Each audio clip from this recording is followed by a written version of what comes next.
si tu veux savoir pourquoi tu as été programmé uniquement à faire le bien et le mal, lis les versets 7 à 10 de la sourate 91. Allah dit « Wa nafsiyun wa ma sawwaha » par l'âme et celui qui l'a façonné harmonieusement. « Fa'alhamaha fujuraha wa taqwaha » et qui lui a inspiré son immoralité et de même que sa piété. « Qad aflaha man zakkaha » En vérité, l'homme qui purifie son âme serait sauvé.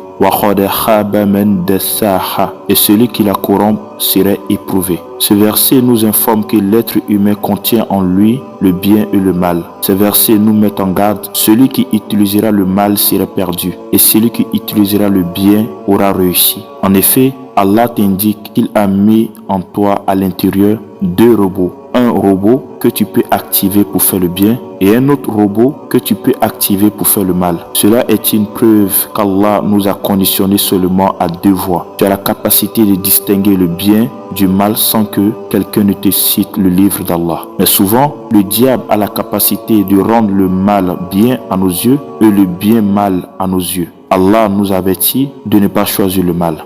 Ainsi, je vais te donner 4 conseils pour ne pas te tromper et faire le mal. Ces conseils par Allah vont te rendre clairvoyant sur le mal, même si le diable te déguise le mal en bien. Voici les 4 conseils. Écoute-moi bien. 1. Ne fais jamais confiance à ton cœur lorsqu'il s'agit de distinguer le bien du mal. Bien que ton cœur arrive souvent à détecter le mal, ne lui fais pas confiance. Le cœur a ses faiblesses. Les émotions et les sentiments sont trompeuses. Surtout si tu es quelqu'un qui ne maîtrise pas tes émotions et ne fait pas la différence entre elles. Le diable a cette capacité à jouer avec nos émotions. 2. Ne fais jamais confiance aussi à ton âme, car l'âme de l'être humain aime le mal à 80%. Allah nous met en garde contre notre propre âme.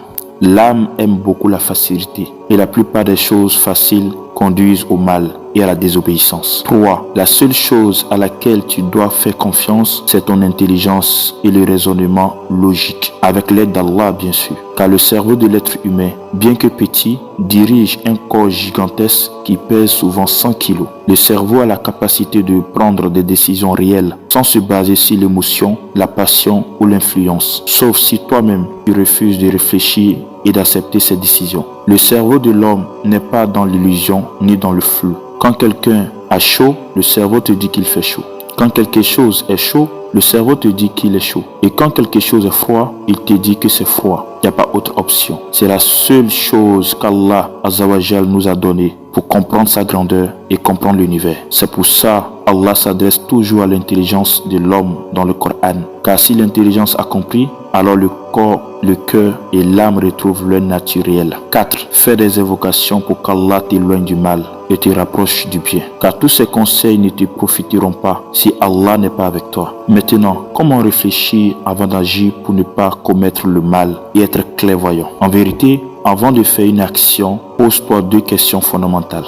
1. Pourquoi j'ai fait cette action? Le pourquoi va te mettre dans une maison qu'on appelle la maison de la sincérité. Car le pourquoi te donne la vérité sur ton action, si tu le fais pour la cause d'Allah ou par ostentation.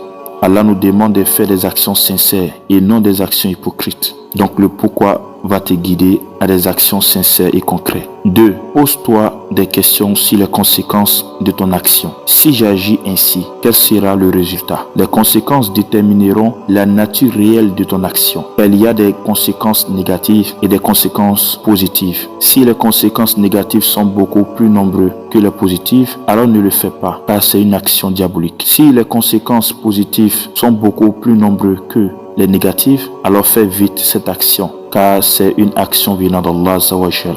Mais souvent, une action peut contenir du positif et du négatif. Alors mon ami, pèse les 2. Si la positivité est beaucoup plus importante que la négativité, alors tu peux faire cette action. Mais si la négativité est beaucoup plus importante que la positivité, alors délaisse cette action. En conclusion mon ami, Allah nous a donné la responsabilité de faire le bien et d'éviter le mal. Il nous a mis en garde contre notre âme qui pourrait suivre ses passions, contre notre cœur qui pourrait être soumis à l'emprise du diable et de ses waswas, souffles maléfiques, et contre les émotions et sentiments qui sont trompeux. À la fin, Allah nous conseille de l'invoquer beaucoup pour ne pas perdre la guidance et d'utiliser notre intelligence pour suivre sa voie droite.